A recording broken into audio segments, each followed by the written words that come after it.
के मंच पर तमाम प्रतिनिधि मौजूद रहे और अपने अपने विभागों का लेखा जोखा यहां पर पेश किया। सभी के बात को अगर माना जाए, समझा जाए तो एक ही स्वर में सभी की यह कल्पना है कि विकसित राजस्थान को बनाना है, चाहे वो ग्रोथ रेट के मामले में हो, पर कैपिटा इनकम के बारे में हो, या फिर एक विकसित देश के लिए राजस्थान के योगदान की बात हो। राजस्थान अपनी भूमिका को पूरे तौर पर निभाना चाहता है, राजस्थान के लोगों को इंसाफ और न्याय दिलाना चाहता है।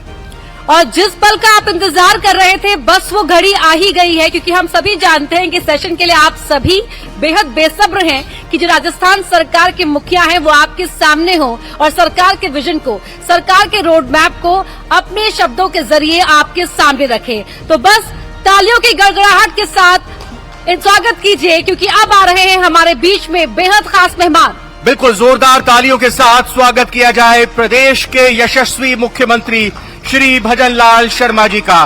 बहुत बहुत स्वागत है, अभिनंदन है। हमारे कार्यक्रम राइजिंग राजस्थान 2024 के मुख्य अतिथि पधार चुके हैं कार्यक्रम की शोभा बढ़ाने के लिए। बहुत बहुत धन्यवाद सर, अपने कीमती समय को निकालकर आपने इस कार्यक्रम की शोभा बढ़ाई। तो हमारे बीच पहुंच चुके हैं मुख्यमंत्री भजन लाल शर्मा जी। सरल और सहज इनका अंदाज, लेकिन जैसा कि मैंने पहले भी कहा कि बहुत ही प्रोएक्टिव मोड पर लगातार प्रदेश की बेहतरी के लिए, जनता की बेहतरी के लिए कदम उठा रहे। जी, तो इसके साथ ही अगर बात करें यशस्वी मुख्यमंत्री की, जब राजस्थान में भारतीय जनता पार्टी के प्रदेश महामंत्री और सांगानेर से विधायक श्री भजन लाल शर्मा जी नए मुख्यमंत्री होंगे, इसका ऐलान हुआ, इसकी घोषणा हुई, तो सुर्खियों से दूर रहने वाले भजन लाल शर्मा का नाम प्रदेश के मुख्यमंत्री के तौर पर जब सामने आए तो प्रदेश बीजेपी के कार्यकर्ता को एक बार फिर विश्वास हुआ कि बीजेपी वो पार्टी है जहां काम और कार्यकर्ता को सम्मान मिलता है। और मुख्यमंत्री के साथ इस संवाद को बढ़ाएंगे हमारे managing editor news 18 Hindi Amish Devgan ji. Amish ji, मैं आपसे रिक्वेस्ट करूंगी सर, प्लीज आप हमें स्टेज पर ज्वाइन करें और इस बेहद खास सेशन की शुरुआत करें। तो जोरदार तालियों के साथ इस सेशन की हम शुरुआत करते हैं। Amish ji, over to you.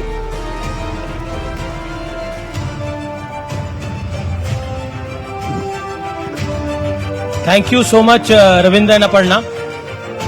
तो अब उस सेशन की बारी है जिसका हम सबको इंतजार था, और प्रदेश की कमान संभालने के बाद पहली बार किसी न्यूज चैनल के मंच पर आ रहे हैं राजस्थान के मुख्यमंत्री भजन लाल शर्मा। जोरदार तालियों के साथ अभिनंदन करिए मुख्यमंत्री भजन लाल शर्मा का।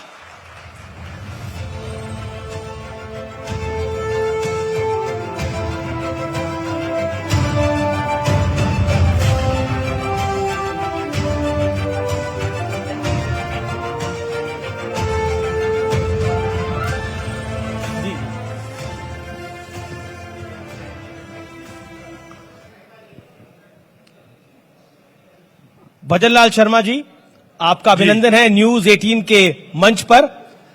बहुत बहुत धन्यवाद जी। और आगे बढ़ने से पहले एक रिपोर्ट देख लेते हैं कि भजन लाल शर्मा ने शुरुआत कहां से करी और आज कहां पहुंचे हैं।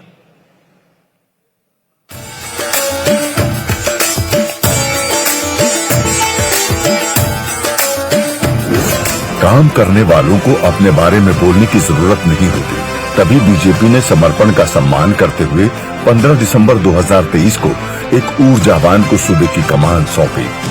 इसके साथ सियासत में नए युग का आगाज हुआ। मैं भजन लाल शर्मा ईश्वर की शपथ लेता हूँ। सीएम का पद संभालते ही भजन लाल शर्मा ने अपनी कार्यशैली से सबको अचंभित कर दिया। तभी तो पीएम मोदी भी मुख्यमंत्री भजन लाल शर्मा के कामकाज की जमकर तारीफ करते हैं। भजन लाल शर्मा जी की सरकार ने 100 दिन के भीतर ही ईआरसीपी परियोजना को पास करवाया। सूबे के मुखिया की सादगी हैरान करती है। शुरुआती 6 महीने के कार्यकाल में ही सीएम भजन लाल शर्मा ने प्रदेशवासियों के प्रति अपनी प्रतिबद्धता जाहिर कर दी। सीएम ने पेपर लीक पर करारा प्रहार किया। कानून के इकबाल को बुलंद करने के लिए सीएम ने एंटी गैंगस्टर्स टास्क फोर्स का गठन किया। पेयजल संकट से जूझते प्रदेश के लिए भजनलाल सरकार ने सालों से लंबित चली आ रही ERCP के लिए मध्य प्रदेश सरकार के साथ ऐतिहासिक MOU साइन किया। भजनलाल सरकार ने अपने पहले 6 महीने के कार्यकाल के भीतर ही पेट्रोल डीजल की कीमत में कमी के लिए वैट में 2% की कटौती की। आधी आबादी के सशक्तिकरण के लिए 14 जून को मुख्यमंत्री ने तृतीय श्रेणी के शिक्षक भर्ती में महिलाओं का आरक्षण 30 से बढ़ाकर 50% कर दिया। इन 5 बड़े फैसलों के अलावा शुरुआती 6 महीने के कार्यकाल में भजनलाल शर्मा ने जरूरतमंद महिलाओं को 450 रुपए में रसोई गैस सिलेंडर, किसान सम्मान निधि की राशि को 6 से बढ़ाकर 8,000 किया। रोडवेज किराए में बुजुर्गों को 50% की छूट दी। थानों में महिला डेस्क की स्थापना की। ऊर्जा के क्षेत्र में बड़े MOU किए। खास बात ये कि सीएम जिस सूझबूझ के साथ चुनौतियों का सामना कर रहे हैं, उससे प्रदेश में सकारात्मक माहौल पैदा हो रहा है। सीएम भजनलाल शर्मा के सामने उपचुनाव में पार्टी के पुराने प्रदर्शन को दोहराने की चुनौती है। इसके अलावा ERCP को धरातल पर लाना और 5 लाख भर्तियों को सफल बनाना भी बड़ा चैलेंज है। जामताड़ा के बाद साइबर क्राइम का हब बनता मेवात भी गंभीर मसला है, लेकिन 7 महीने के ट्रैक रिकॉर्ड को देखें तो ये लक्ष्य पा लेना सीएम भजनलाल शर्मा के लिए आसान ही है।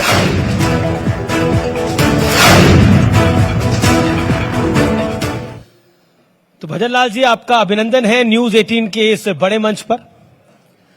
सबसे पहले तो एक सवाल जो कि पूरा देश आपसे जानना चाहता है, इसका जवाब कि आप मुख्यमंत्री बन गए, सरपंच से सीधा सीएम का सफर, ये कैसे हुआ? इसकी इनसाइड कहानी क्या है?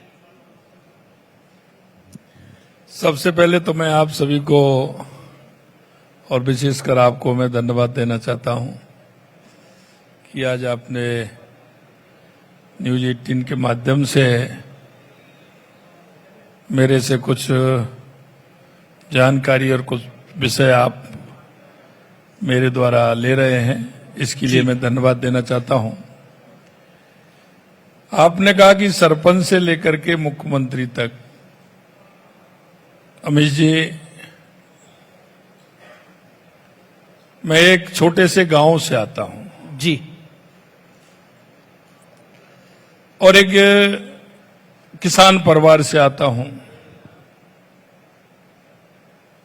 कभी मेरे परिवार में राजनीति दूर दूर तक नहीं थी।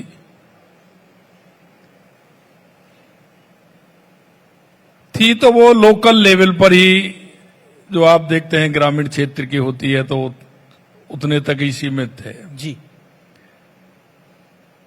लेकिन मैं जैसे ही गांव से निकला और मैं शहर में गया तो मेरा संपर्क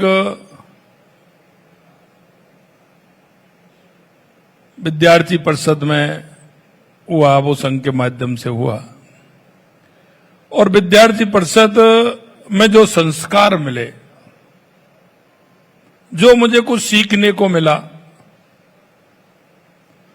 और उस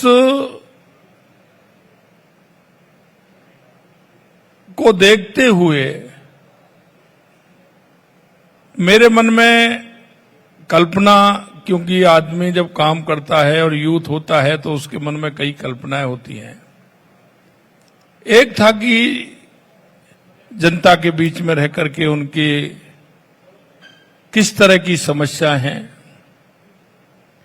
ये एक पूर्ण रूप से संगठन में काम करते करते जी मेरे मन में समा गई।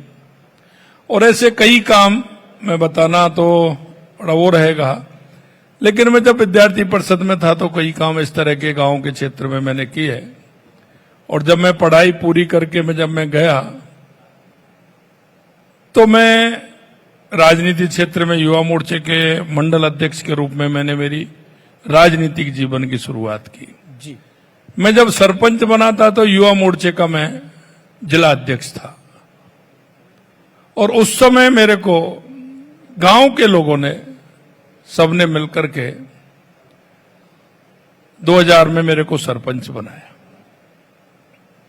मैं कई बार कहता हूं कि हम एक कार्यकर्ता के रूप में या जनप्रतिनिधि के रूप में काम करते हैं।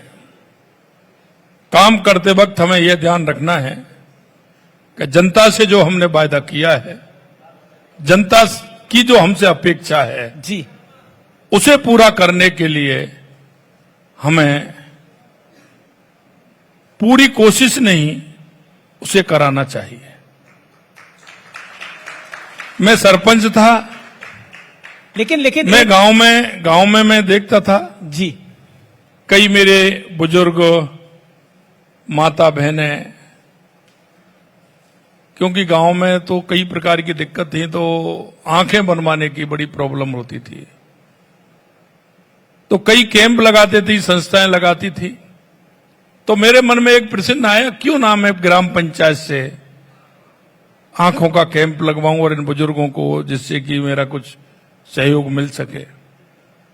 तो आप ताजुब करोगे, मैं जब गया तो उन्होंने कहा कि नहीं, ग्राम पंचायत नहीं लगा सकती। मैंने कहा ग्राम पंचायत स्वशासी संस्था है, बिल्कुल लगा सकती है। तो इसके लिए भी मैंने वहां कलेक्टर को पत्र लिखा और उसको लेकर के मैं जयपुर आया। पंचायत राज से मैं ऑर्डर करा के ले गया कि ग्राम पंचायत आई कैंप लगा सकती है। और मैं आपके माध्यम से कहना चाहता हूं, जब मैं सरपंच था तो मैं पहली मेरी ग्राम पंचायत ऐसी थी जो मैंने आई कैंप लगा करके 4.5 से